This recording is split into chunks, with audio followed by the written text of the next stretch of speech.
E nós fomos muito assim, muito prevenidos assim o tempo inteiro. A gente tinha uma estrutura grande assim, a gente tinha um confinamento, vamos dizer assim, razoavelmente grande.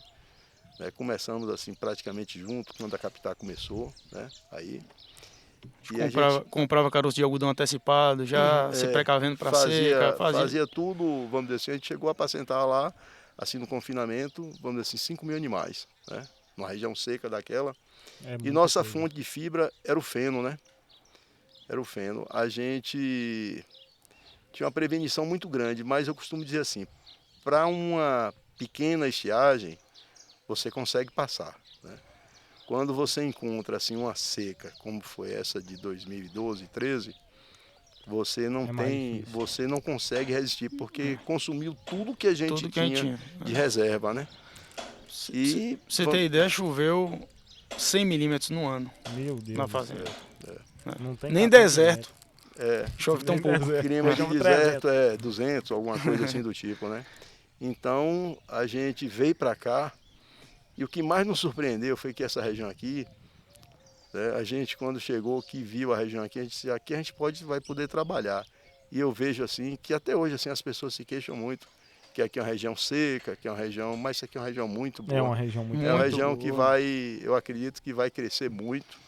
Eu costumava dizer aos meninos, isso aqui é um Brasil que ainda não foi descoberto. Na hora que descobrirem isso aqui, terra aqui vai ficar cara aí. Todos os entrevistados falaram a mesma coisa. Eu, até mais cedo a gente estava conversando a respeito, que quando eu falava, me referia que eu me referia assim, né, a fazenda aqui, eu sempre falava, não, a gente tem uma fazenda em Barreiras, porque quando falava em Santa Rita de Cássia, o pessoal nem sabia, que né, Santa Rita. Se esse município era na Bahia, né? E hoje Santa Rita de Cássia é o município com o maior rebanho bovino da Bahia, com quase 190 mil cabeças. Inclusive minha cidade natal, conheci Paulo aqui quando eu era criança. Criança, assim, eu tinha 14, 13, 14 anos. Verdade. A gente já viu seu potencial desde aquela época. Desde aquela época. E é verdade. Eu brincava, eu falei com o Paulinho assim umas 2 vezes, falei, Paulinho, esse menino aí serve para qualquer coisa, no tempo, né? Eu lhe vendo lá humildemente lá como garçom. 2012, né? Eu disse, Paulinho, esse menino serve para qualquer coisa. Esse menino serve para ser um gerente de fazenda, esse menino serve para tomar conta de qualquer coisa aí. Mas hoje eu vejo que, graças a Deus, você, vamos dizer assim, superou tudo isso aí, né? E você... Superou as nossas expectativas. Superou as nossas expectativas e as nossas ideias, mas eu tô vendo que eu não sou tão bobo assim, que eu enxerguei isso lá atrás. Né? Mas vamos lá. E muito obrigado, Você sabe que... E aí, seu Paulo, voltando lá, o senhor veio de lá por conta dessa seca e encontrou essa fazenda aqui. Como foi que a gente, na verdade, a gente arrendou a fazenda de Ademar Juliani, né, nosso amigo. E aí depois a gente tinha um amigo em comum aqui nessa fazenda que nós não sabíamos, né? Que era um Antônio Luceno, uma pessoa de muitas posses, vamos dizer assim, que morava em Recife, né? Dono assim de muita coisa. E Antônio Lucena era amigo de um amigo nosso, que é Antônio Carlos Maciel.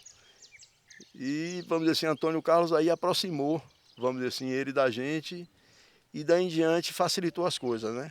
É aquela coisa, né, que a gente sempre fala assim, o nome do meu pai, com a maneira que a gente conduz as coisas. Sim. Aí tudo isso dá um respaldo, né? Tudo vamos dizer assim, se encaminhou para dar certo. Exatamente, né? Se encaminhou para dar certo e teve algumas facilidades por conta disso aí também, né? Tudo isso aí convergiu, né? É. E nessa época que a gente arrendou a fazenda de Ademar Juliani, a gente, coincidentemente nessa época aí, a gente teve os postos aí da fazenda dele começaram a enfraquecer um pouco e surgiu aquela necessidade de arrendar outra fazenda, né? E aí a gente passando aqui na porta aqui, seu Doquinha na época era um gerenciava aqui a propriedade, né? Para esse Antônio Carlos. E tinha uma sociedade. Tinha uma sociedade com ele, na verdade, né? Antônio Lucena. E aí a gente conheceu o Doquinha através de Ademar Juliani, aí estreitou para a gente ter uma primeira conversa com o dono da fazenda para a gente arrendar. Porque na época, como a gente estava vindo de uma seca muito severa, a gente nem imaginava, né? Em comprar, a gente não tinha condição de comprar, a verdade é essa. Não tinha a menor condição de comprar. Não tinha condição nem financeira, nem psicológica de comprar, entendeu? Vindo de um problema desse, também a cabeça do pecuarista fica... O Antônio Lucena ofereceu a fazenda a gente no tempo, né, senhor Antônio? E não faço qualquer negócio. O Antônio Carlos disse que posso lhe vender a fazenda tranquilo e tal, e tal, e tal. Eu fiz, São Antônio, eu não tenho a menor condição, vamos dizer assim, nem de falar de negócio. Ele falou para mim, mas eu divido ela em 4 vezes. Eu falei para ele, São Antônio, se o senhor dividir em 10 vezes para mim, eu não tenho condição.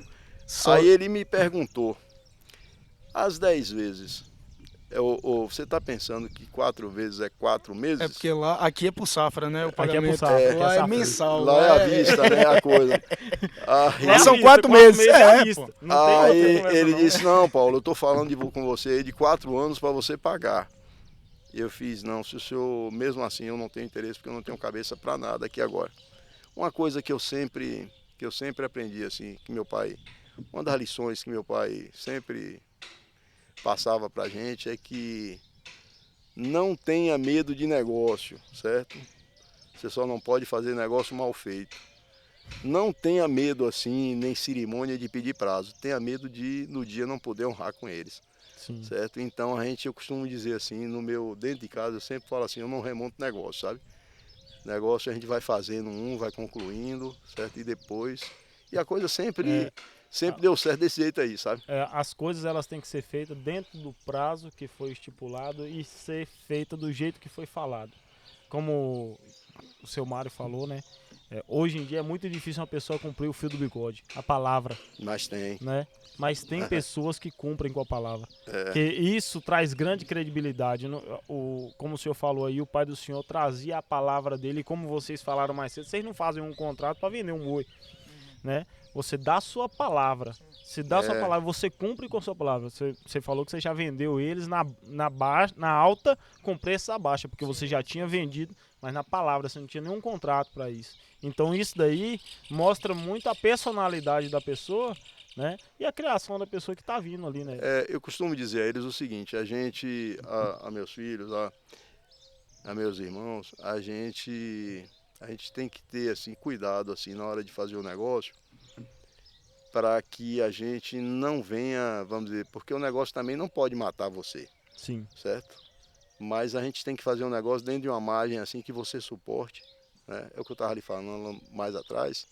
Nós vendemos agora mesmo em dezembro, nós vendemos um lote de boi grande para o frigorífico dentro daquela baixa, e o frigorífico estava com a escala de 1 mês, e nós esperamos e entregamos os bois, certo?